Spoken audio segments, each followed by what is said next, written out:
Welcome to 2025, where the pace of life feels faster than quantum computing, and our minds are drowning in notifications, crises, and comparisons. That gnawing anxiety, that constant background hum of stress, you're not alone. But what if I told you the most powerful tool to navigate this chaos wasn't invented by Silicon Valley, but by philosophers over 2,000 years ago?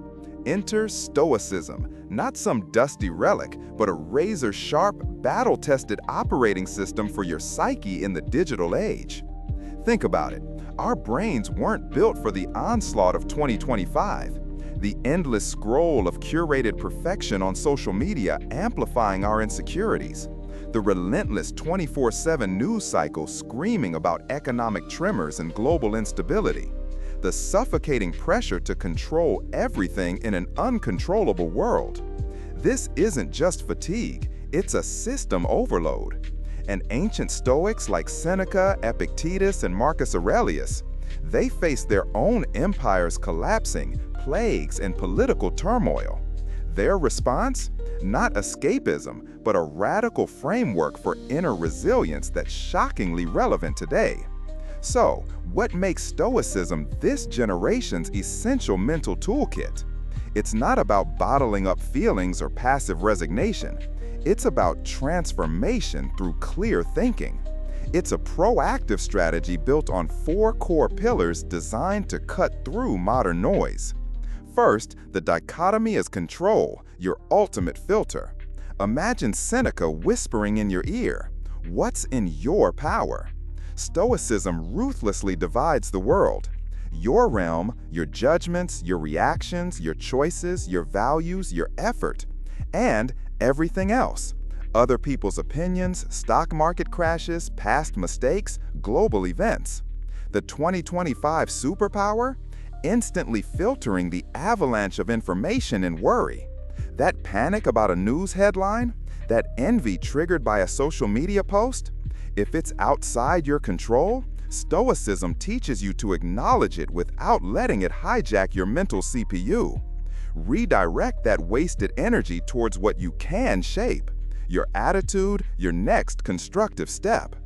Second, dissecting impressions, diffusing catastrophization. Epictetus nailed it. It's not events that disturb us, but our judgments about them. That looming deadline isn't the root of your stress. It's the story you tell yourself. I'll fail, it's a disaster. Stoics use premeditatio malorum, premeditation of adversity. Not fear-mongering, but realistically asking, if the worst happens, what are the true, manageable consequences? Can I handle it? In 2025, this is your antidote to clickbait panic and doom scrolling. It grounds you in reality, replacing paralyzing what-ifs with sober assessment. Third, virtuous action, your antidote to helplessness. Forget the myth of Stoic passivity. Marcus Aurelius, ruling a fracturing empire, championed focused action guided by virtue. Wisdom, courage, justice, temperance. The key? Micro-actions. Overwhelmed by global problems? What tiny, ethical step can you take right now in your sphere? Helping a neighbor? Making a mindful choice? This shifts you from powerless spectator to empowered agent, channeling anxiety into tangible values-driven effort. Your locus of control shrinks the chaos. Fourth, the view from above, regaining cosmic perspective. Feeling crushed by a minor setback? Marcus Aurelius practiced zooming out mentally, seeing Earth as a tiny blue dot, his lifespan as a brief flicker.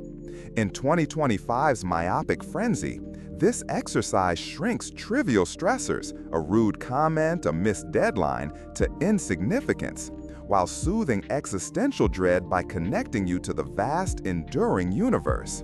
It's instant context. The brilliance? Science backs this ancient tech. Modern cognitive behavioral therapy, the gold standard for anxiety, is built directly on Stoic principles of analyzing and reframing thoughts. Think of it as mental software you actively install through practice, daily ascesis. You don't suppress fear, you transform it into cautious wisdom. anger becomes fuel for just action. In a world screaming for your attention and fear, Stoicism gives you the code for unshakable inner sovereignty. It's not about controlling the storm of 2025. It's about mastering your ship. In the next blocks, we dive deep into each tool, your practical guide to building Stoic resilience. So, we've got the Stoic OS loaded, 4 pillars ready to fortify your mind. But where do we start wrestling 2025's chaos into submission? Right here, with the foundation, the dichotomy of control. Think of this not as philosophy, but as because in an age drowning in alerts, crises, and algorithmic outrage, this ancient tool is your instant clarity switch. Remember Seneca's whisper? Let's crack that open. Stoicism isn't vague, it's surgical. Your true domain boils down to just 3 things. Your judgments, is this email a catastrophe or just annoying? Your reactions, do I spiral or breathe? And your choices/effort, where do I focus? Everything else? The market crash, your boss's mood, that viral outrage tweet, even your own racing heartbeat. These are external, not but fundamentally. In 2025, blurring this line is the root of burnout. Checking stock prices obsessively, agonizing over a comment from a stranger. That's your mental RAM hemorrhaging on uncontrollables. Now, our hyper-connected world constantly hijacks this boundary. Social media feeds scream over gossip. News algorithms amplify threats to keep you glued. Stoicism fights back with ruthless categorization. When anxiety spikes, pause and ask. You see a post about climate disaster. Panic clenches your chest. The external. Your this is hopeless. Your realm. Shift focus. What small, wise action aligns with my values? Research one credible charity. Adjust my commute. Redirect the energy from paralysis to agency. A colleague's perfect life reel triggers envy. Their success?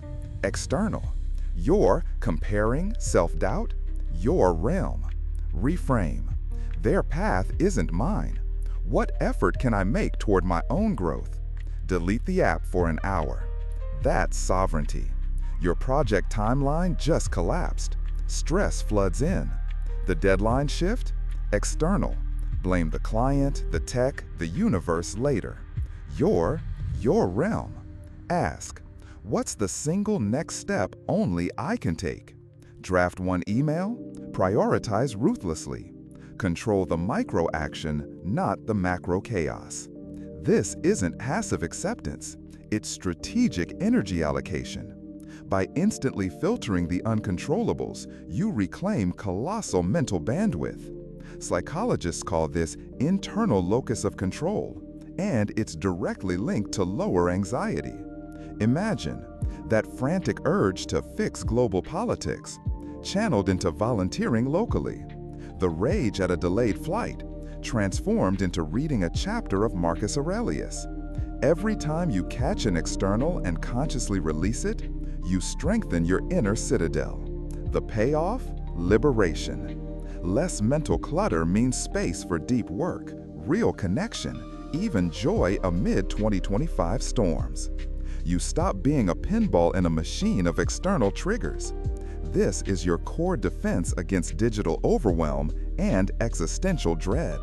Master this filter, and you're no longer drowning in the flood, you're building an ark. But awareness is just step 1. How do we stop those initial impressions, those raw, often catastrophic judgments, from hijacking us in the first place?